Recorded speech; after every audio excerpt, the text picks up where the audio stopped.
Assalamualaikum warahmatullahi wabarakatuh. Perkenalkan, kami dari kelompok 10 akan mempresentasikan mengenai kompensasi manajemen dalam sistem pengendalian manajemen dengan anggota kelompok 10 yaitu Adinda Eva Oninging Tias, Sinta Kusumawardani, Sulistrio Sri Rahayu, dan Agustina Nur Fatimah Sari.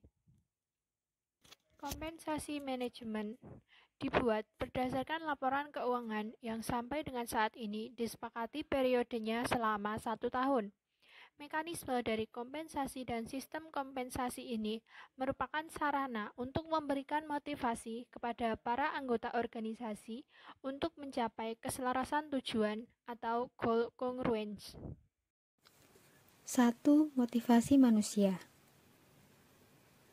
Kunci motivasi orang untuk berperilaku memajukan cita-cita suatu organisasi terletak pada cara dengan mana intensif organisasi berhubungan dengan cita-cita individual.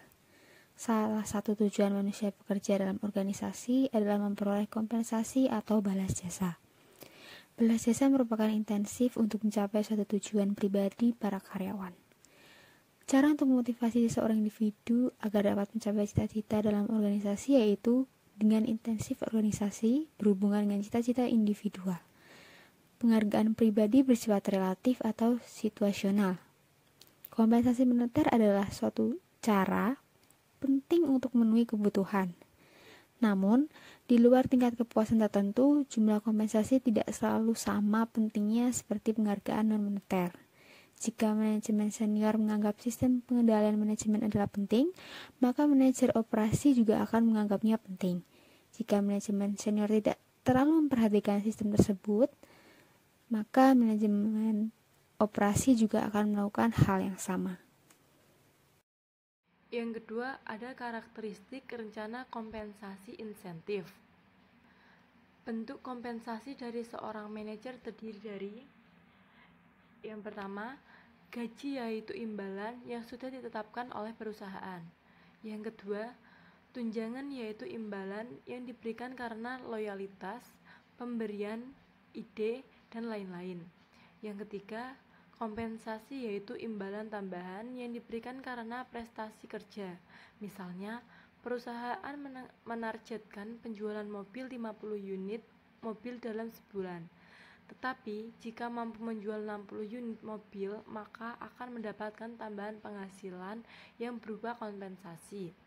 Rencana kompensasi dibagi menjadi dua. Yang pertama itu, kompensasi jangka pendek merupakan imbalan yang diberikan karena suatu prestasi kerja dalam jangka waktu 1 tahun. Kompensasi jangka pendek mempunyai beberapa target atau dasar sebagai berikut. A. Total kantong bonus atau the total bonus plan adalah bonus yang diberikan atas target tertentu yang dicapai dan besarannya juga atas persentase tertentu yang sudah ditetapkan tanpa memandang perusahaan dalam keadaan baik atau buruk yang sifatnya adalah pasti. Misalnya bonus 1% dari total penjualan dengan target tertentu. Maka, tanpa memandang keadaan perusahaan, karyawan akan mendapat bonus 1% terus-menerus jika tercapai. Sehingga, dalam keadaan tersebut, penerima bonus tidak pasti akan mendapat bonus yang diperoleh jika perusahaan tidak mencapai target. Yang B, carryover adalah kompensasi yang diberikan berdasarkan kebijakan manajemen yang memandang kondisi perusahaan sehingga sifatnya adalah fleksibel. Misalnya, pada tahun 2010 karena perusahaan mampu menjual produknya sesuai target, maka karyawan akan mendapat kompensasi 1% atas penjualan. Namun, pada tahun 2011 perusahaan dalam kondisi tidak baik karena tidak memenuhi target penjualan, maka kompensasi akan diturunkan menjadi 0,5% atas penjualan. Metode ini dapat diaplikasikan supaya para pekerja tidak merasa rugi atas kinerja yang dicapai. Nah, metode ini menawarkan dua keuntungan. Yang pertama, metode tersebut lebih fleksibel karena pembayaran tidak ditentukan secara otomatis oleh suatu rumus dan dewan komisaris dapat menggunakan penilaian mereka. Yang kedua, metode tersebut juga dapat mengurangi besarnya fluktuasi yang terjadi karena pembayaran bonus hanya didasarkan pada jumlah yang dihasilkan dari rumus yang dihitung setiap tahunnya. Lalu yang C ada deferred compensation, yaitu kompensasi ditunda karena dibagi dalam beberapa periode. Misalnya, pada tahun 2010, kompensasi yang akan diberikan kepada seorang manajer adalah 10 juta. Namun, dari 10 juta tersebut berlaku pembagian yaitu 20% per tahun dari bonus yang akan dibagi. Berarti, dari 2010 sampai dengan 2014, tiap tahun akan mendapatkan bonus sebesar 2 juta. Lalu, pada tahun 2011, manajer mendapatkan bonus 20 juta dengan rincian 10% per tahun, maka dari 2011 sampai dengan 2020 akan mendapat bonus 2 juta per tahun. Sehingga jika ditotal pada tahun 2011, maka pendapatan bonus 10 juta dikali 20% ditambah 20 juta dikali 10% sama dengan 4 juta. Kompensasi ini dianggap yang paling efektif. Dalam kompensasi ditunda bagaimana jika suatu kerugian dari rencana bonus ditunda. Suatu kerugian dari rencana bonus ditunda adalah bahwa rencana tersebut tidak membuat jumlah yang ditunda menjadi tersedia bagi efektif di tahun bonus tersebut diperoleh. Kenapa? Karena pembayaran bonus dalam satu tahun tidak berkaitan dengan kinerja di tahun tersebut. Para eksekutif pun mungkin akan bertindak tanpa perlu dipengaruhi oleh insentif. Lalu yang kedua ada kompensasi jangka panjang. Kompensasi jangka panjang merupakan imbalan atas prestasi kerja yang diberikan dalam jangka waktu lebih dari 1 tahun. A. Stock option, opsi saham, adalah hak untuk membeli lembar saham pada masa yang akan datang dengan harga yang sudah ditetapkan.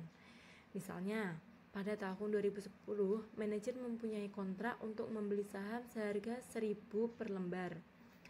Pada 2011, harga naik menjadi 4.000 per lembar saham. Dari hal tersebut, manajer akan mendapat kompensasi sebesar 3.000 per lembar saham. Dipilih saham karena saham mempunyai sifat yang jangka panjang, sehingga ketika manajer diberikan saham, maka secara langsung manajer akan meningkatkan kinerja perusahaan hingga akan menaikkan harga saham. Lalu B. Phantom shares atau saham phantom adalah rencana pemberian saham berdasarkan kinerja masa lalu. Misalnya, kinerja perusahaan tahun 2010 meningkat dengan memperoleh laba tinggi. Maka di tahun 2011 misalnya akan menerima saham 100 lembar, 200 lembar dan seterusnya. Kemudian yang C, stock appreciation right atau hak apresiasi saham, adalah hak untuk menerima pembayaran uang tunai berdasarkan peningkatan nilai saham. Misalnya, pada perusahaan penyewaan mobil yang mencoba untuk berusaha lebih keras atau setuju untuk dibeli oleh waralaba sebesar 565 juta dolar, termasuk 76 juta dolar dalam bentuk saham phantom dan hak apresiasi saham untuk manajemen perusahaan penyewaan mobil. Lalu yang D, performance share atau saham kinerja, adalah pemberian bonus dalam bentuk saham kepada manajer ketika target perusahaan tercapai. Biasanya, cita-citanya adalah untuk mencapai persentase pertumbuhan tertentu dalam laba bersaham selama periode 3-5 tahun.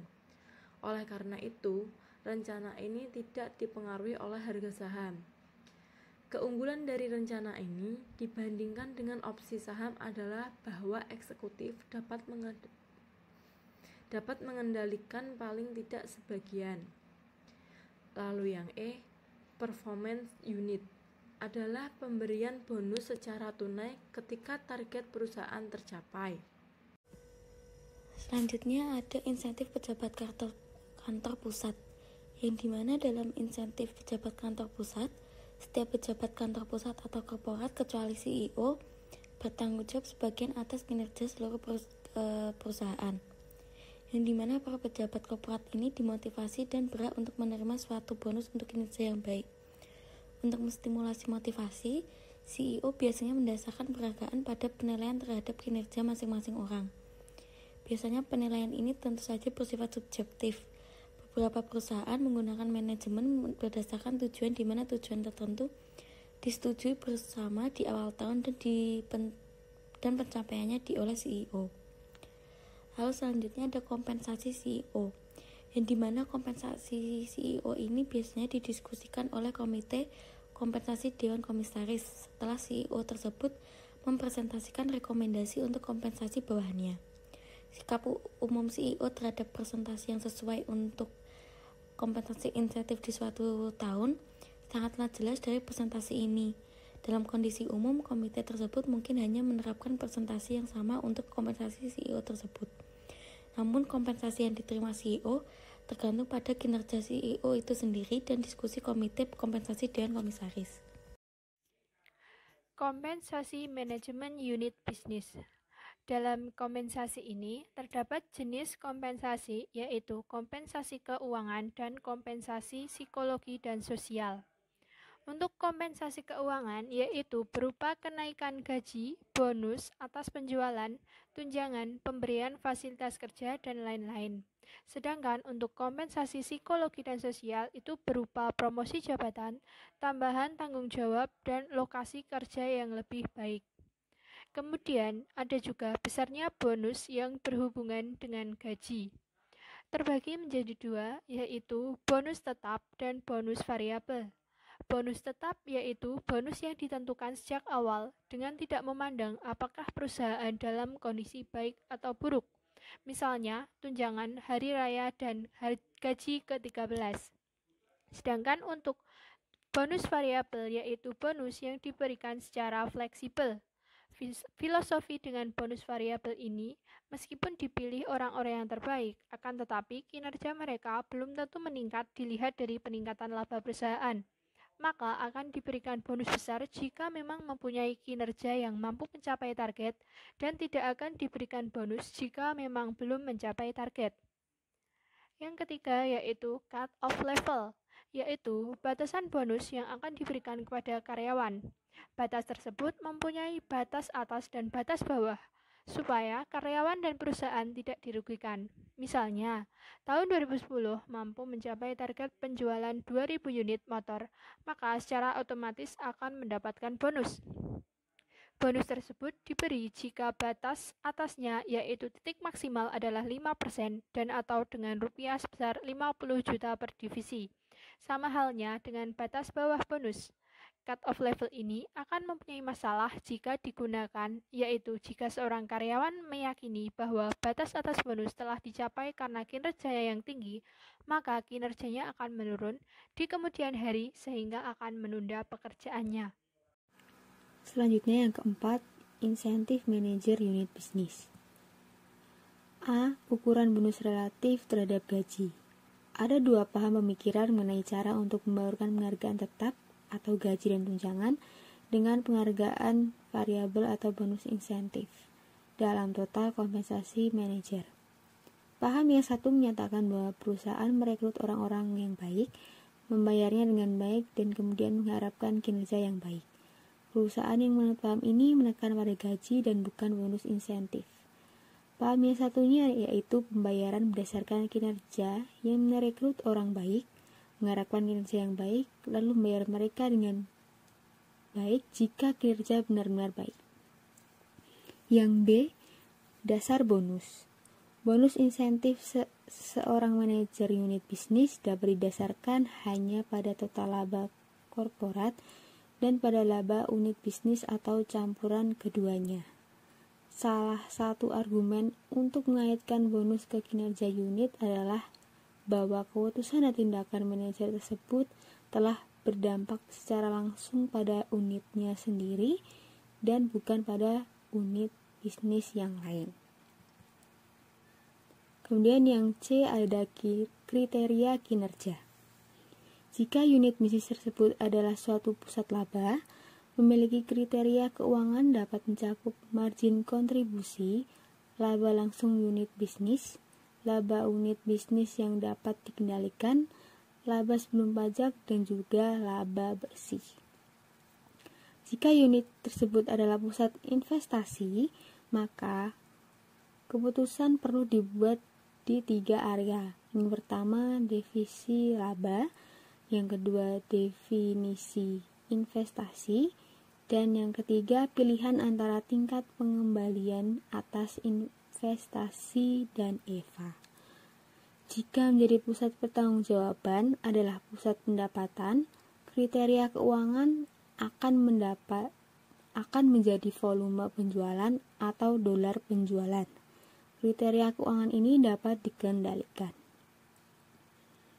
Dan yang D adalah pendekatan penentuan bonus. Penghargaan bonus untuk manajer unit bisnis dapat ditentukan dengan menggunakan rumus yang ketat, seperti persentase dari laba operasi unit bisnis, atau dengan penilaian yang murni subjektif oleh atasan manajer tersebut atau dengan suatu gabungan antara keduanya. Yang kelima itu ada teori agensi. Teori agensi mengeksplorasi bagaimana kontrak dan insentif dapat ditulis untuk memotivasi individu-individu untuk mencapai keselarasan tujuan. Teori ini berusaha untuk menggambarkan faktor-faktor utama yang sebaiknya dipertimbangkan dalam merancang kontrak insentif. Suatu kontrak insentif sebagaimana yang digunakan dalam teori agensi adalah sama dengan pengaturan kompensasi insentif yang didiskusikan dalam bab ini. Teori agensi berusaha untuk menyatakan hubungan-hubungan ini dalam model matematis. Itu selanjutnya ada teori agensi yang berusaha untuk menyatakan hubungan-hubungan ini dalam model otomatis atau dalam model aktual. Yang pertama yaitu ada konsep yang dimana hubungan agensi ada ketika salah satu pihak atau prinsipal menyewa pihak lain atau agen untuk melaksanakan suatu jasa dalam melakukan hal itu. Lalu misalnya dalam suatu untuk agen korporasi, pemegang saham merupakan prinsipal dan CEO adalah agen mereka. Pemegang saham menyewa CEO dan mengharapkan ia untuk bertindak bagi kepentingan mereka, yaitu bagaimana tantangannya bagaimana tantangan atau cara untuk memotivasi agen sedemikian rupa sehingga mereka akan menjadi sama produksinya seperti jika mereka ada pemilik. Dalam teori konsep ini menggunakan salah satu elemen kunci dari teori agensi, yaitu bahwa prinsipal dan agen memiliki preferensi atau tujuan yang berbeda. Kontrak insentif dalam hal ini memberikan kompensasi akan mengurangi perbedaan preferensi ini. Konflik keagenan muncul dari perbedaan kepentingan antara dua pihak yang terlibat kontrak dalam organisasi, yaitu antara prinsipal dengan agen.